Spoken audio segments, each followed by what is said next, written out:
Los republicanos no fundaron la escuela. Estos solo concibieron una política escolar con éxito. A mediados del siglo XIX se creía en la instrucción, pero la población rural no estaba tan penetrada por este ideal. La escuela era un remedio para la injusticia social como para la inmoralidad y delincuencia. La instrucción era la promesa de una vida mejor. Esto fue lo que marcó los progresos de la escolarización. Lo esencial de la aula republicana es constituir la enseñanza en servicio público. En ello está el sentido de la gratuidad total establecida por una ley del 16 de junio de 1881. La obligatoriedad impuesta al padre de familia por la ley de 28 de marzo de 1882 para que sus hijos de 7 a 13 años asistieran a la escuela, donde se eliminaría la enseñanza del catecismo. Por lo que la ley de 1882 prohíbe a los ministros de cultos involucrarse. Este tipo de medidas fueron objetivos de largos debates como el debate ideológico. Los republicanos buscaban justificarse con 3 ideas principales. 1. La igualdad, 2. La obligación y 3. La laicidad. Pero los conservadores rechazaban incluso la gratuidad. Los republicanos siguieron defendiendo su lucha antirreligiosa y anticlerical. Pero los conservadores culparon a los republicanos de querer la destrucción de la propia religión. Ferry, quien fue ministro, contaba con el deterioro progresivo de la religión, pues rechazaba introducir en la ley los deberes hacia Dios. Este no pensaba que el gobierno de las almas será asunto del gobierno. Hacia una solución empírica. Los católicos estimaban que algunos manuales de instrucción cívica atacaban a la religión. Paul Bert, por ejemplo, decía a los niños que una vez que fueran adultos serían libres de ir o no a misa. Era enunciar el principio mismo de la libertad de conciencia y de culto que la Iglesia rechazaba, pero que cualquier Estado moderno profesaba. Ferry propone a los maestros una regla práctica. Pregúntense si un padre de familia, uno solo, presente en su clase y que los esté oyendo, podría de buena fe negar su consentimiento a lo que les escuchara decir. Si es así, absténganse de decírselo, si no, háblenle con decisión. Por más empírica que haya sido, y precisamente porque lo era, esta regla era la única que podía fundar una laicidad durable, desechando cualquier sectarismo. Coalición y espíritu nuevo. La política anticlerical hace una pausa después del voto de las leyes fundamentales. Su paso al poder, convencer a los gambetistas de las ventajas del concordato, y aplazan la separación de las iglesias y del Estado. Finalmente, a partir de 1890 se da lo que se denomina el espíritu nuevo. 1881 a 1882 cambian bastante poco las cosas. En regiones más descristianizadas, Loiret, por ejemplo, la laicización de la escuela satisface a la población y a los maestros, y se completa rápidamente, sin que los incidentes sean numerosos. En regiones más divididas, como el oeste católico o el Aveirón, los pueblos se dividen en dos, la escuela laica y la escuela congregacional. Tienen cada una sus seguidores, sus fiestas y sus ritos, pero entre los dos campos la guerra sigue siendo fría. Ferry declaró que lo esencial en la reforma de 1880 no habían sido los programas, sino los métodos. Los programas eran demasiado pesados y por primera vez aparecían los cuadros que mostraban los horarios de cada disciplina. Sin embargo, no satisfacía a nadie, por lo que se asumió que debía revisarse el compromiso de 1880. El decreto del 8 de agosto de 1890 modifica en el bachillerato. Además, algunas medidas que denotan la evolución pedagógica, tales como la aparición del libro escolar. Esta reforma suprime la distinción de los dos bachilleratos en letras y en ciencias. En 1890, en los liceos de provincia, 1.265 alumnos entran a las clases preparatorias de matemáticas elementales en comparación de 118 que salen de retórica y 189 de filosofía.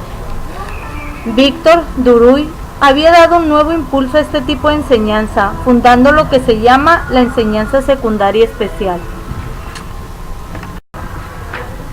15 años más tarde, la enseñanza especial era un éxito. Se había desarrollado más rápidamente que la clásica. pasando de 16.882 alumnos a 22.708, de 1865 a 1876, con un crecimiento de 35% contra un 23% del número de alumnos en una enseñanza pública.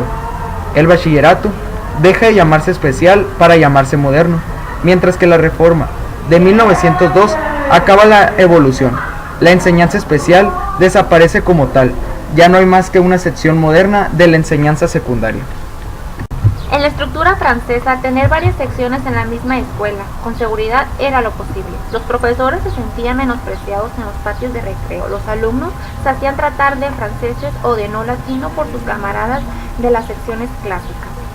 Les enseñaban a recibir, a mantener una conversación, a redactar cartas correctamente, a llevar las cuentas, lo que supone la bastante buena ortografía y cálculo, así como gramática y francés. En consecuencia, se concebía una enseñanza abierta cultural en el sentido desinteresado, ya que no se trataba en absoluto de preparar a las jóvenes para ejercer una profesión. En la Academia de París, 353 candidatas obtuvieron ese certificado en 1855, 570 en 1865 y 1356 en 1865 y 3164 en 1881. Por último, en 1930 se abre el concurso general por las alumnas de los liceos a señoritas. A partir de este momento, nada excepto algunas horas de costura distingue ya la enseñanza femenina en la enseñanza masculina. La enseñanza secundaria y superior. Instituciones de la edad moderna. Las universidades en esta edad fueron perdiendo poco a poco su prestigio y su clientela. Por lo contrario, las instituciones de investigación de la edad moderna se multiplican en todos los dominios en este país, salvo la teología, a través de toda la Europa que sigue siendo la católica. La enseñanza correspondiente a la nuestra, a la secundaria y superior, se daba en un principio en los colegios de las universidades, donde fueron creciendo poco a poco gracias a la modernización de ellos. Un sistema en crisis. Al ritmo del cambio, hasta el decenio de 1950 sigue siendo moderado. La primera mitad del siglo se caracteriza por una extensión de enseñanza secundaria que trata de volverse a la democracia. Las universidades tratan de asumir que en el pasado fueron sus funciones de investigación las que trataron de apropiarse de la edad moderna. Pero pasados los primeros años después de la liberación, el ritmo a menudo se embala con la llegada de las pletóricas clases de la edad, la explosión escolar. Secundaria en busca de unidad. La guerra de 1914 fue, en materia de educación, la oportunidad para una toma de conciencia de carácter antidemocrático de las barreras que hasta allí protegían la enseñanza secundaria. No era ilógico ver coexistir dos escuelas, una para el pueblo, organizada por la enseñanza primaria, que, al terminar la enseñanza elemental, desembocaría en la enseñanza primaria superior y hasta una enseñanza superior. Las escuelas de Saint-Cloud y de Fontenay, la otra para los hijos de las clases prósperas, escolarizados desde su tierna edad en las clases preparatorias de los liceos y seguros de un casi monopolio de acceso a las universidades. El paso de un sistema de enseñanza al otro era sumamente difícil, después de haber sido imposible. No se corría el riesgo de formar una división tan grave como la que separaba a la Francia clerical de la Francia laica. Tal fue el tema desarrollado frecuentemente por un grupo de universitarios combatientes persuadidos desde antes de que terminase la guerra de la necesidad de una reforma. Hacia la escuela media. El primer elemento de una enseñanza común fue, tanto en los planos como en la realidad de las reformas, la puesta en vigor de un tronco común de estudios a partir del sexto, cualquiera que fuese el tipo de establecimiento de segundo grado. La reforma Bertoin en 1959 y la reforma Fouchet en 1963, que ponen en su lugar respectivamente los colegios de enseñanza general y los colegios de enseñanza secundaria, destinados a reemplazar el primer ciclo de la enseñanza secundaria de los liceos.